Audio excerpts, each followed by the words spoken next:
Hello everyone, कैसे हैं आप सब। एक बार पुनः शिव कोचिंग क्लासेस पर स्वागत है। उम्मीद करता हूं आप सब अच्छे होंगे, मस्त होंगे, बेहतर होंगे। आपकी पढ़ाई भी बेहतर चल रही होगी। क्लास 12 फिजिक्स एनसीईआरटी में चैप्टर 13 चल रहा है, जिसमें आज का टॉपिक है रेडियो एक्टिव पदार्थ की औसत आयु या माध्य आयु। इसे बहुत सारे बच्चे छोड़ देते हैं कि कठिन लगता है, लेकिन आज के इस लेक्चर में यदि आप लास्ट तक देखेंगे बच्चों, तो मैं गारंटेड कहता हूं कि आपको किसी भी चीज़ में कहीं भी परेशानी नहीं आएगी। सबसे पहले हम बात करते हैं रेडियो एक्टिव पदार्थ की। एक ऐसा पदार्थ जिससे स्वतः ही विकिरण निकलती रहती है, वो रेडियो एक्टिव पदार्थ कहलाता है। जैसे आपका पोलोनियम हो गया, यूरेनियम हो गया, रेडियम हो गया, ये ऐसे पदार्थ हैं जहां से स्वतः ही क्या निकलते हैं बच्चों, विकिरण निकलती रहती हैं। अब ये जो विकिरण होती है, अल्फा किरण, बीटा किरण और गामा किरण होती है। इसको बताने वाला कौन था, तो हेनरी बैकुरल। अब ये बैकुरल साहब ने इसे बताया था, इसलिए इसे बैकुरल किरण के नाम से भी जानते हैं। अब कहोगे सर आप मुद्दे की बात नहीं कर रहे, इधर उधर भटक रहे हैं।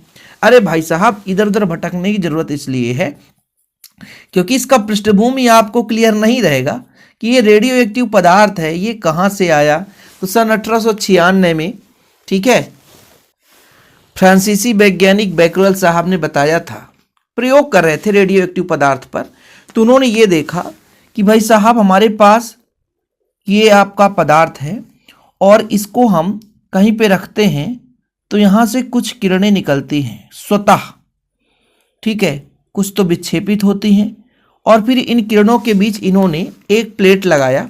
जैसे एक ही यहाँ पर देखिए, एक ही पदार्थ के, जहाँ पर ये लेड ब्लॉक है, यहाँ पर रेडियो एक्टिव पदार्थ रखा, इसके दोनों साइड पर क्या करा, प्लेट लगा दिया।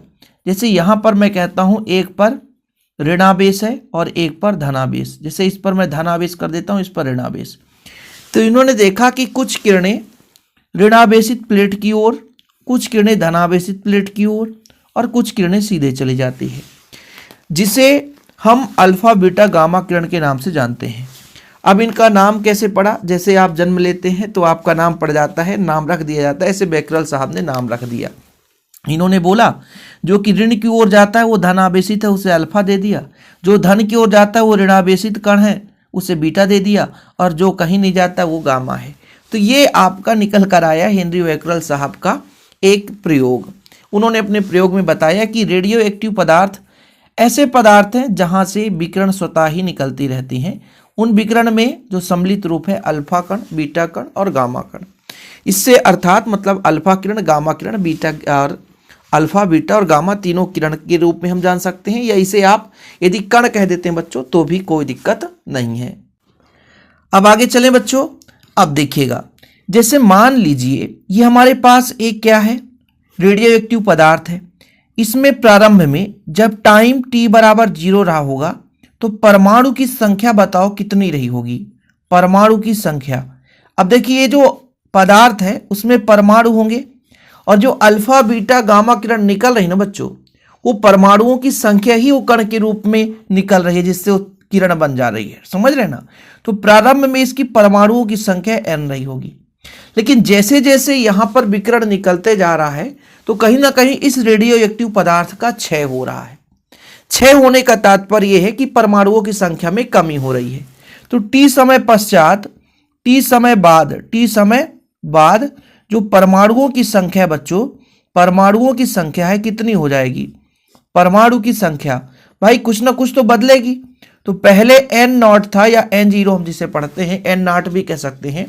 अब बाद में इसकी संख्या n हो जाती है। तब रेडियो एक्टिव क्षय का नियम कहता है कि n बराबर जो फार्मूला होता है n नॉट e⁻⁻λt। ये आपका एक समीकरण है बच्चों। इसको हमने आपको थ्योरम के माध्यम से रेडियो एक्टिव क्षय का नियम उपयोग करके इसे बताए थे। अब आप कहोगे सर ये सब चीज क्यों पढ़ा रहे हो, रेडियो एक्टिव पदार्थ की औसत आयु या माध्य आयु में आपको सब काम आने वाला है, इसलिए आपको यहां पर समझा रहा हूं। फिलहाल ये आपका n बराबर n नॉट e⁻⁻λt कहां से आता, लैम्डा टी है, टी कहां से आता है बच्चों, ये आपके रेडियो एक्टिव क्षय नियम से, जिसे रदरफोर्ड और सोडी साहब ने दिया था। काम का चीज हो गया ना। हमारे पास रेडियो एक्टिव पदार्थ है, यहाँ से स्वतः ही विकिरण निकलती है ना। अब यहाँ से अल्फा बीटा गामा किरण यदि निकलती है तो इसके परमाणुओं की संख्या में कमी होगी। प्रारंभ में परमाणुओं की संख्या जब टाइम 0 है तो इतना है, लेकिन जैसे जैसे समय बढ़ेगा तो परमाणुओं की संख्या में परिवर्तन होगी और कहीं ना कहीं परमाणु आपका n है t समय पे। उस स्थिति में यहाँ पर परमाणुओं की संख्या में कमी हो रही है, यानी रेडियो एक्टिव पदार्थ में क्षय हो रहा है। तो रेडियो एक्टिव क्षय नियम से n बराबर n नॉट e की पावर माइनस लैम्डा टी होता है, e की पावर माइनस लैम्डा टी। ठीक, अब हम बात करते हैं बच्चों कि इस पदार्थ की एक निश्चित आयु है, एक निश्चित सीमा है। सीमा का मतलब यहाँ पर एक निश्चित कहीं ना कहीं बच्चों की यहाँ इतने समय तक ये पदार्थ स्वतंत्र रूप में रह सकता है, बाकी बाद में इसका पूरा क्षय हो जाएगा। अर्थात कहने का तात्पर्य ये हुआ कि जब इसमें क्षय हो रहा है मतलब परमाणुओं की संख्या धीरे धीरे धीरे धीरे धीरे करके निकल रही है, तो इसकी भी एक आयु है। जैसे आपकी भी एक उम्र है कि आप 65 साल से 70 साल 80 साल तक जी रहे हैं, तो ऐसे ही पदार्थ में जो परमाणु है उनकी भी एक निश्चित लिमिट है कि इतने समय में ये निकल जाएगा। हर परमाणुओं का जो आयु है वो अलग अलग भिन्न है। हमारा ये पदार्थ है, पदार्थ में अरबों करोड़ों परमाणु हैं और हर परमाणुओं का जो आयु है मतलब एक निश्चित सीमा है कि इतने समय बाद वो वहां से निकल जाएगा। तो कहीं ना कहीं हर एक परमाणुओं की आयु होती है। अब जरूरी नहीं कि सभी परमाणुओं का समान आयु है, अर्थात इस पदार्थ से उसके विघटित होने का एक निश्चित समय है। पहले बाहर वाले परमाणु निकलते हैं, धीरे धीरे करके उसके नीचे फिर नीचे कई लेयर में रहता है। तो कहीं ना कहीं जितने भी परमाणु हैं उन सभी का बच्चों एक निश्चित आयु है। अब हम जैसे औसत निकालते हैं तो क्या कहते हैं, आंकड़ों का योग बटे आंकड़ों की संख्या। तो जितने भी आपके पास परमाणु हैं उनका आयु का योगफल और जितना परमाणु है उसका भाग देंगे तो उसका औसत आयु निकल कर आ जाएगा। थोड़ा सा समय दीजिए, आपको सब क्लियर होगा। समय लूंगा तब आपको समझा पाऊंगा, रटने रटाने वाली बात नहीं है बच्चों। यहां पर है रेडियो एक्टिव पदार्थ की औसत आयु की बात। अब आयु क्या है, किसी भी परमाणु के विघटित होने का समय। अब यहां से हमने कहा अल्फा बीटा गामा किरण निकल रही है मतलब पदार्थ के परमाणुओं की संख्या में कमी हो रही है। और यदि परमाणु की संख्या निकल रही है तो हर परमाणु की संख्या का विघटित होने का एक निश्चित समय है मतलब आयु है। यदि बच्चों वो निकल गया उसका आयु समाप्त हो गया, कुछ तो मिली सेकेंड में, कुछ 10 सेकेंड में, कुछ हो सकता है 1000 वर्ष में वहां से निकलेगा, लेकिन सबका कहीं ना कहीं आयु होगा। तो जितने भी परमाणु हैं इस पदार्थ में, रेडियो एक्टिव पदार्थ में जितने भी परमाणु है सबका आयु है। तो औसत कैसे निकालेंगे, आंकड़ों का योग बटे आंकड़ों की संख्या, मतलब सभी परमाणुओं की आयु का योगफल और परमाणु की कुल संख्या। यही तो होता है बच्चों औसत आयु। तो कहीं ना कहीं किसी रेडियो एक्टिव पदार्थ की औसत आयु समस्त परमाणुओं के आयु के योगफल और परमाणुओं की कुल संख्या का अनुपात क्या होता है बच्चों, रेडियो एक्टिव पदार्थ की औसत आयु होती है। ठीक है, मतलब रेडियो एक्टिव पदार्थ की औसत आयु समस्त परमाणुओं के आयु का योगफल और परमाणुओं की कुल संख्या के अनुपात के बराबर होता है। चीजें क्लियर है, यहां तक समझ में आ गया होगा ना। मैं अब कहानी कहां से कहां घुमा घुमा करके वहीं पे ला दूंगा जो मुझे बताना है, लेकिन उस कहानी के माध्यम से बताने से बच्चों आपका क्लियर हो जाता है। यहां पे आपको रटने की जरूरत नहीं पड़ेगी। तो समस्त परमाणुओं का आयु का योगफल और परमाणुओं की कुल संख्या। अब देखिए वहीं पे हम आएंगे, स्टार्टअप वहीं से होगा कि माना टाइम जब 0 है तो रेडियो एक्टिव पदार्थ पर परमाणुओं की कुल संख्या n नॉट है, और जैसे t समय होता है बच्चों तो परमाणु की संख्या n हो जाती है। जब आप थ्योरम शुरू करोगे तो यहां पर देख लो, आपको भी लगेगा हाँ सर आप स्टार्टिंग से ही बता दिए कि माना t बराबर 0 समय है तो रेडियो एक्टिव पदार्थ के परमाणु की संख्या l नॉट है, लेकिन t समय पश्चात यहां पर परमाणुओं की संख्या n हो गई, मतलब वहां पर अवघटित हो रहा है। सही है कि नहीं। तो भैया जैसे जैसे समय बीतेगा तो परमाणुओं की संख्या में कमी आएगी। ठीक है, तो अब क्षयित परमाणु की संख्या n हो गई। ठीक है, t समय पश्चात प्रारंभ भाई बचा हुआ परमाणु होगा ना। आगे चलते हैं, थोड़ा सा जब आपको डायग्राम क्लियर हो जाता है ना और ये पृष्ठभूमि क्लियर हो जाता है तो थ्योरम बहुत आसान हो जाता है, बहुत आसान हो जाता है। अब जैसे t हमारा समय था ना, इस पर n है, यहां पर देखिएगा, और जैसे ही समय थोड़ा सा और बढ़े, समय बढ़ा मतलब t के जगह प्लस dt हो गया, समय और बढ़ाया, तब परमाणुओं की संख्या कितनी रह जाएगी, परमाणु की संख्या आप ही बताओ। थोड़ा सा समय और बढ़ा दिए तो परमाणु की संख्या में और कमी होगी, और वो परमाणु की संख्या में कितनी कमी होगी, डीएन की कमी हो जाएगी। मतलब एन में डीएन को और घटा देंगे, तो मतलब dt समय में डीएन जो परमाणु है वो 6 हो रहा है, 6 हो रहा है बच्चों। तो 6 होने की दर हो जाएगी dn/dt समय के साथ। ठीक है, मतलब dt समय में अत्यंत कम यानी अल्प परमाणु विघटित हो रहा है, उसकी संख्या है dn। भाई पहले n था, अब भाई dt समय और बढ़ा तो परमाणु की संख्या में कमी आएगी कि नहीं आएगी। अब आप कहोगे सर ये माइनस क्यों करे हो, माइनस का तात्पर्य है कि परमाणु की संख्या और कम हुई है। यहां तक फिलहाल क्लियर है। आगे चले बच्चों, अब मैं आपसे कहता हूं थोड़ा देखिएगा कि यदि मैं आपसे कह दूं कि एक परमाणु का आयु t है, मतलब एक परमाणु का आयु, तो मैं आपसे कहूंगा यदि dn परमाणु निकल रहा है तो dn परमाणु का आयु कितना हो जाएगा। dn परमाणुओं की आयु बताओ। कहोगे सर एक का t है तो dn का t इंटू dn हो जाएगा। भाई एक 5 रोटी खाता है तो 10 लोग कितने रोटी खाएंगे, 10 का मल्टीप्लाई कर देंगे तो ये निकल कर आ जाएगा। ये टी dn क्या है जानते हैं, ये आपका बच्चों आयु है, dn परमाणुओं का आयु है। लेकिन जब हम औसत आयु निकालते हैं, ये dn परमाणुओं की बात की जा रही है और संपूर्ण के लिए बात करते हैं बच्चों, ये अल्प के लिए है, ये dn के लिए है। और जब हम संपूर्ण की बात करते हैं तो हमेशा समाकलन लगाते हैं, ये चीज हमेशा याद रखना। एक एक पॉइंट लेकर चल रहा हूं। जब भी आप फिजिक्स में पढ़ाई करते हैं, जैसे आपको एक छोटे से एरिया का क्षेत्रफल पता है और हमें बड़े से एरिया का निकालना है बच्चों, तो हमें क्या करना पड़ता है, समाकलन करना पड़ता है। ऐसे यहां पर dn परमाणुओं का आयु है, हम टोटल परमाणुओं का निकालना चाहें आयु, मतलब समस्त n डॉट परमाणुओं की कुल आयु, तो आप कहोगे सर जब कुल आयु की बात आती है समाकलन कर देते हैं कहां से कहां तक के लिए, यहां पर आपके n परमाणु के लिए t इंटू dn।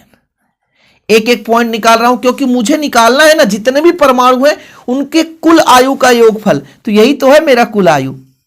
और जब औसत निकालेंगे तो औसत के लिए कुछ नहीं है, औसत के लिए ये है, औसत आयु को हम टायु से दर्शाते हैं। औसत आयु ये है कि आंकड़ों का योगफल, जितने भी आपके पास आंकड़े थे मतलब परमाणु थे उनके आयु का योगफल, और कुल परमाणुओं की संख्या आपके पास n नॉट है तो ये आपने n का भाग दे दिया। कितना बढ़िया यार, यहां तक कहानी क्लियर है बच्चों। अब इसके बाद आगे की कहानी देखते हैं जो हमने समझाया है। क्या यहां तक कहानी कुछ मिलजुल रहा है थ्योरम में। t समय पर जब 0 हो तो परमाणु की संख्या n, और t के बाद जैसे t बराबर टाइम जब 0 हो तो यहां पर n संख्या हो जाती है n नॉट, t पर n हो गया। मैं कहता हूं और अल्प अंतराल dn मतलब dt जो समय है, dt समय में dn परमाणु विघटित होता है, सही है कि नहीं। मतलब अल्प समय में जो विघटित परमाणु की संख्या dn है। ठीक है, अब ये कहा गया कि यदि मान लीजिए एक परमाणु की आयु t है, टाइम आयु वही है, तो dn परमाणुओं की कुल आयु t इंटू dn हो जाएगा। और इसके बाद मैं आपको समझाया बच्चों कि n नॉट परमाणुओं की कुल आयु, तो हम जब अल्प का मान निकाल लेते हैं और समाकलन करते हैं तो संपूर्ण का निकल कर आ जाता है। यहां तक भी क्लियर हो गया होगा। फिर हमने कहा औसत आयु कैसे निकालेंगे, तो ये पूरे जितने भी परमाणु थे उनके आयु का योगफल है, क्योंकि समाकलन कर दिया। ये आयु किसका है, dn परमाणु का। जब समाकलन कर दिया तो पूरे n नॉट परमाणु का आ गया, 0 से n नॉट, इसलिए लिमिट लगा हुआ है। और आयु औसत कैसे निकालते हैं बच्चों, आंकड़ों का योग, तो ये योग है बटे जितने भी औसत आंकड़ों का योग बटे आंकड़ों की संख्या, तो आंकड़ों की संख्या मतलब परमाणुओं की संख्या, टोटल परमाणु n नॉट है, तो ये कर दिया हमने। यहां तक क्लियर है, यहां तक मैंने आपको समझाया था बच्चों, यहां तक आप देख लीजिए, आपको किसी भी प्रकार से डाउट नहीं होगा। यहां तक क्लियर है ना, यहां तक पूरा कंप्लीट। अब इसके आगे हम कहानी में ट्विस्ट लाएंगे बच्चों, थोड़ा सा ध्यान दीजिएगा। जैसे मान लीजिए आपके पास n है, n हमने स्टार्टिंग में बताया था, शायद हो सकता है आप लोगों को क्लियर ना हो तो ये देख लो। n बराबर क्या होता बच्चों, n हो जाता है e⁻⁻t। अब हम क्या करते हैं भाई, परमाणु की संख्या में परिवर्तन हो रहा है, विघटन हो रहा है, मतलब dn/dt अवकलन करेंगे तभी तो इसका आएगा, तो इधर भी कर देते बच्चों D upon D T, N E की पावर माइनस लेमडा टी। देखिएगा बुक में ये सारा चीज लिखा हुआ नहीं मिलता है जो हम आपको समझा रहे हैं। अब बच्चों एन क्या है, कांस्टेंट है। ई के पावर एक्स होता तो ई के पावर एक्स ही अवकलन होता, लेकिन जो कांस्टेंट होता है तो अवकलन में सामने आता है। अब यहां से मैं आपसे कह देता, देखिएगा कि आपका यहां से आएगा डी एन बराबर ये पक्षांतर हो जाता माइनस लेमडा एन ई के पावर माइनस लेमडा टी, और आपका डी टी हो जाता, टी इधर पक्षांतर हो जाता। देखो ये डी एन का मान है और इसी डी एन का मान हमको इस पे रखना पड़ेगा। ठीक है, कोई दिक्कत तो नहीं है, ध्यान रखिएगा, नहीं तो कंफ्यूज हो जाओगे भाई साहब, इतना ध्यान रखिएगा आप लोग। मतलब अब देखिएगा थोड़ा सा लिमिट चेंज होगा थ्योरम में। अब कहानी में ट्विस्ट आने वाला है, जो बच्चा अच्छे समझदार है वही कर सकता है। मैंने कहा कि डी एन बराबर निकल कर आया माइनस लेमडा एन ई का पावर माइनस लेमडा टी, और बच्चों ये डी टी हो गया। ठीक है, यहां तक क्लियर है। लिमिट लगाऊंगा, यदि टाइम क्या हो जाए जीरो, यदि टाइम जीरो, तो टाइम जीरो समय जीरो हो, टाइम जीरो होगा तो आप जानते हैं कि परमाणुओं की जो संख्या है समय जीरो पर परमाणु की संख्या एन जीरो मतलब एन नॉट होगा, क्योंकि कुछ विघटित ही नहीं हुआ है तो पूरा परमाणु होगा। यदि आपका टाइम अनंत आ जाए, अनंत समय में, तब आपका बच्चों परमाणु की जो संख्या होगी जो एन हो जाएगा वो जीरो हो जाएगा। क्यों? क्योंकि अनंत समय में पूरा विघटित हो जाएगा, खत्म, कोई परमाणु नहीं रहेंगे पदार्थ में। मैं यहां पे समझा रहा था आपको, देखिए ये हमारे पास पदार्थ है, रेडियो एक्टिव पदार्थ है, समय के साथ इससे जो परमाणु निकल रहे हैं अल्फा बीटा गामा किरण के रूप में। अब जब समय जीरो है तो इसमें परमाणु की संख्या पूरी है, मतलब आपके पास एन नॉट है। लेकिन जब समय अनंत हो गया, अनंत समय तक में भैया, अनंत मतलब कोई लिमिट नहीं, अनंत समय में यहां पे परमाणु की संख्या जीरो हो जाएगी। अब देखिएगा यहां पर हमने जो निकाला था बच्चों औसत आयु टाउ, ये तो क्लियर है ना। जिससे ये नहीं बनेगा तो फिर आप परेशान हो जाओगे, आपको समझ में नहीं आएगा। यहां पे बच्चों आपका टाउ जो था देखिएगा 1/n नॉट, ये तो था ही, बाकी समाकलन में था 0 से n नॉट, लिमिट हम चेंज करेंगे t इंटू डी एन। देखिएगा यहां पे आधे बच्चे सीधा रटते हैं, किसी को कुछ समझ में नहीं आता कहां से आता है, और मैं यहां पे आपको समझा के छोड़ूंगा, थोड़ा समय दीजिए। 1/n नॉट, ठीक, n नॉट रहने दिया, समाकलन रहने दो, t है तो t रहने दो। मुझे dn का मान रखना है माइनस, क्या रखना बच्चों, माइनस लेमडा, तो लेमडा n ही है ना, n नॉट तो नहीं है कहीं पे। n नॉट होता तो n नॉट लिख लेना भाई साहब, यदि n नॉट है तो n नॉट लिख लेना, इतना तो आप समझ सकते हो। ठीक है, जैसे n नॉट है तो n नॉट लिख लेंगे, तो आपका n नॉट हो जाएगा, यहाँ पे n नॉट, ठीक है, ई की पावर माइनस लेमडा टी, फिर यहाँ पे पूरा डी टी हो जाएगा। ठीक, अब देखिएगा इसे n नॉट से n नॉट कैंसिल, जो कांस्टेंट है उसे बड़े प्रेम से बाहर ले आओ, कांस्टेंट है जो आ रहा है बाहर तो उसे ले आओ, कोई दिक्कत नहीं है। जैसे माइनस है लेमडा, उसे बाहर ले आओ। और भैया अभी मैं यहाँ पे लिमिट नहीं चेंज किया हूं, बताता हूं, चेंज भी करूंगा। यहां का हो जाएगा t, और बच्चों लेमडा बाहर आ गया, माइनस बाहर आ गया, और e की पावर माइनस लेमडा t, और आपका dt। अब मैंने आपको यह समझाया था कि जब टाइम जीरो था तो यहां पर n नॉट था, ठीक है ना, मतलब जब हमारा टाइम जीरो था तो n नॉट था, तो n नॉट की जगह जीरो लिखेंगे, ठीक। और बच्चों जब हमारा टाइम अनंत था तो n बराबर जीरो, तो जहां पे n बराबर जीरो है वहां पे टाइम का अनंत मान रखेंगे। देखिए n का मान जहां जीरो था वहां t का मान अनंत रखेंगे, क्योंकि अब ये जो dn था ना बच्चों, वो जो आपका dn था वो dt में बदल चुका है। देखिए जरा, यहां पे ये dn था, अब ये dn नहीं रहा, dt में रह गया, इसलिए लिमिट भी चेंज कर दिया हमने। अब लिमिट चेंज कर दिया, अब इसका समाकलन किसी को पता है, गुणन नियम का समाकलन मैं यहां पे बताता हूं कैसे होगा बच्चों। ये लेमडा माइनस है, रहने दो, पूरा ब्रैकेट लगा हुआ, पूरा बड़ा ब्रैकेट लगाओ, ठीक है। पहला फलन t, दूसरे का समाकलन, मतलब e की पावर माइनस लैम्डा टी का समाकलन। कहाँ से? अनंत से। वैसे एक काम और कर लेते तो और आसान हो जाता, लेकिन बाद में करेंगे तो भी वही आए, क्योंकि माइनस है, कोई दिक्कत नहीं है। ठीक है। वैसे यदि हम इसको प्लस करते बच्चों तो लिमिट चेंज हो जाता। लिमिट चेंज का मतलब ये होता कि जब प्लस आता तो लैम्डा हो जाता, और ये आपका अनंत था तो जीरो और अनंत ऊपर हो जाता। तो ये थोड़ा सा आसान हो जाएगा, t into e power minus lambda t d t. ये थोड़ा समझाना आसान हो जाएगा, प्लस हो गया, ठीक। बस तो जीरो से अनंत है, डी टी हो गया, फिर बीच में माइनस समाकलन। अब जो हमने दो फलन है बच्चों, पहला फलन दूसरे का अवकलन, इस तरीके से जो अवकलन का फॉर्मेट होता है, पहला फलन दो फलन है तो पहला फलन दूसरे का समाकलन, और जो हमारा पहला फलन होता है बच्चों उसी का अवकलन किया जाता है, उसी का अवकलन किया जाता है। मतलब टी का अवकलन करेंगे, फिर इसके अंदर ही जो हमारा दूसरा फलन है उसका समाकलन करते हैं। क्या करते हैं? समाकलन। फिर पूरे का समाकलन करते हैं, ब्रैकेट लगाते हैं। ठीक है, फिर आपको समझाऊंगा, चिंता ना करें। अब यहां पे जीरो से अनंत है, जीरो से अनंत है, तो ये लैम्डा रहने दीजिए आप लोग। ठीक है, लैम्डा है बच्चों, तो लैम्डा ये आपका टी है तो टी रहने दीजिए। यहां पे बच्चों आपका समाकलन होगा, ई के पावर एक्स का ई के पावर एक्स ही होता है, लेकिन जो कांस्टेंट होता है जैसे माइनस लैम्डा तो वो नीचे जाता है, जीरो से अनंत। इसकी कहानी अलग है। अब इसकी कहानी कुछ अलग है।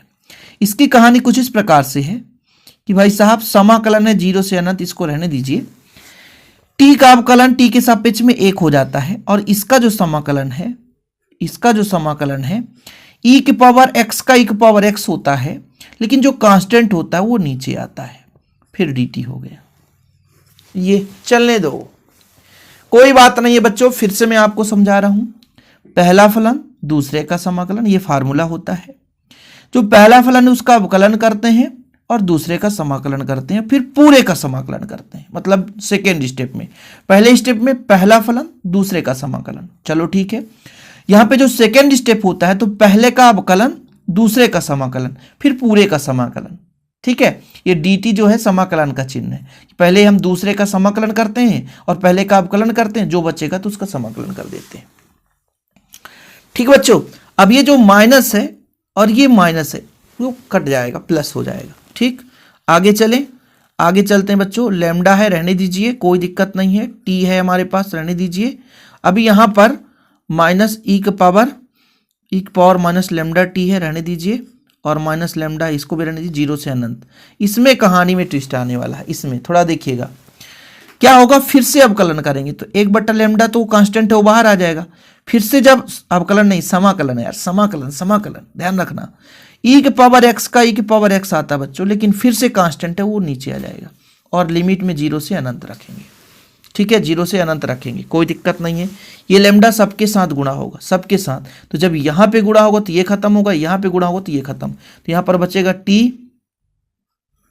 ठीक है, माइनस है बच्चों तो माइनस रख लेंगे हम, माइनस बचेगा ई की पावर माइनस लैम्डा टी, कहां से? जीरो से अनंत, और यहां पर लैम्डा से लैम्डा कैंसिल। ठीक है, माइनस सामने आएगा, ये वाला माइनस आएगा सामने, लेकिन हमें कोई लेन देन नहीं है। प्लस करते हैं, लैम्डा से लैम्डा खत्म, ये सब में है ना गुणा लैम्डा, तो ये लैम्डा से लैम्डा ये भी खत्म, ये भी खत्म। यहाँ पर बच रहा ई पावर माइनस लैम्डा टी, और फिर बच्चों बट्टे में माइनस लैम्डा और जीरो से आपका अनंत। अब यहाँ पे सबसे मुसीबत ये है कि भाई ये जो टाइम है ना, ये अनंत वाला लोचा है, कि जब पहले हम अनंत रखेंगे तो अनंत हो जाएगा, और माइनस है तो माइनस रहने दो। मान लीजिए माइनस हम बाहर भी ले लेते तो कोई दिक्कत नहीं होती यहाँ पर, लेकिन फिलहाल सबसे पहले अपन यहाँ पर माइनस करते हैं, अनंत रखेंगे, और ई का पावर यहाँ पर माइनस लैम्डा अनंत। फिर बच्चों बीच में माइनस होता है, लेकिन माइनस माइनस प्लस हो जाएगा। अब जीरो रखेंगे, ई का power minus lambda into zero. कुल मिला के इसका अस्तित्व समाप्त हो जाएगा, जीरो के बराबर हो जाएगा। यहाँ पे जब हम रखेंगे, यहाँ पर दिखेगा, पहले अपर लिमिट को रखते हैं, तो ई का पावर माइनस लैम्डा इंटू अनंत अपान माइनस लैम्डा, बीच में माइनस होता है, जीरो रखेंगे तो e power minus lambda into zero upon minus lambda. अब देखिएगा कहानी में ट्विस्ट आने वाला है, चिंता मत करो आप लोग।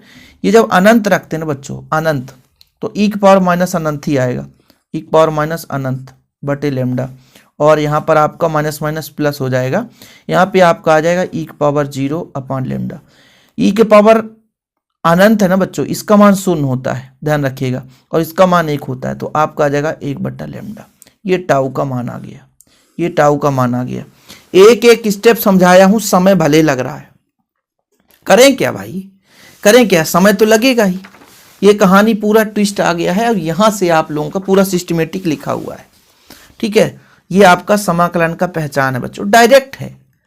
देखो हमने आपको समझाया था कि भाई साहब जो कांस्टेंट है उसे बाहर ले आओ, लिमिट वगैरह सब चेंज, देखो जैसे यहाँ पे माइनस है ना, जैसे लिमिट चेंज की तो प्लस हो गया। देखो हमने कहा था पहला फलन दूसरे का समाकलन, यहाँ पे डायरेक्ट समाकलन हो गया है। फिर पहले टी का अवकलन 1 हो जाता, दूसरे का समाकलन ये हो गया, ठीक है, डायरेक्ट कर दिया गया बच्चों। लेमडा से लेमडा खत्म यहाँ पे, और एक लेमडा से ये लेमडा, जब यहाँ अंदर गुणा हो जाएगा तो लेमडा से लेमडा यहाँ से खत्म, भाई दोनों में लेमडा है ना, तो जब इसका लेमडा आएगा तो ये खत्म करेगी, ये लेमडा इसको खत्म कर देगा, ठीक है। फिर से अगले स्टेप में आते तो वही कंडीशन हमारा चलता रहता। इसकी कहानी तो 0 है यार, खत्म, इसका आप बदलो 0 0 खत्म, ये खत्म है पूरा। अनंत है, अनंत में एक पावर अनंत, यहाँ भी 0 आ जाता, एक पावर अनंत है तो 0 ही आता। एक पावर जब अनंत का गुणा करते हैं तो एक पावर अनंत जो आता है बच्चों 0 आता है, और 0 का गुणा 0 ही आया भाई। एक पावर यहाँ पर अनंत है, यहाँ पर भी मैंने आपको बताया था एक पावर अनंत, तो एक पावर अनंत आपका 0 ही देता है, तो इसकी वैल्यू खत्म हो जाती है, ठीक है। और 0 0 इसका कोई अस्तित्व नहीं, केवल इसका अस्तित्व बचता है, उसको आगे हमने कर लिया। यहाँ पर भी राम को आपको बताया था भैया ई की पावर अनंत उसका 0 मान आया, ई की पावर 0 उसका मान 1 आया, ठीक है। इस प्रकार से केवल और केवल बचा बच्चों 1 अपॉन लेमडा, टाउ बराबर 1 बटा लेमडा बचता है, ठीक है। यही आपका है रेडियो एक्टिव पदार्थ की औसत आयु या माध्यायु, ठीक है। जिसको आगे करना तो कर सकते हैं, बाकी इतना काफी है आपके सिलेबस के अकॉर्डिंग, और समझाना मेरा कर्तव्य है। एक एक स्टेप समझाया हूं, एक एक पॉइंट, जो एक भी जगह मिस किया है वो डेफिनेट ही गलत कर बैठेगा। एक भी जगह इसमें मिस कर दोगे आप तो गलत कर बैठोगे, ठीक है। लेकिन उम्मीद करता हूं बच्चों कोई दिक्कत नहीं होगी। तो फिलहाल आज के लिए इतना ही। जय हिंद, वंदे मातरम।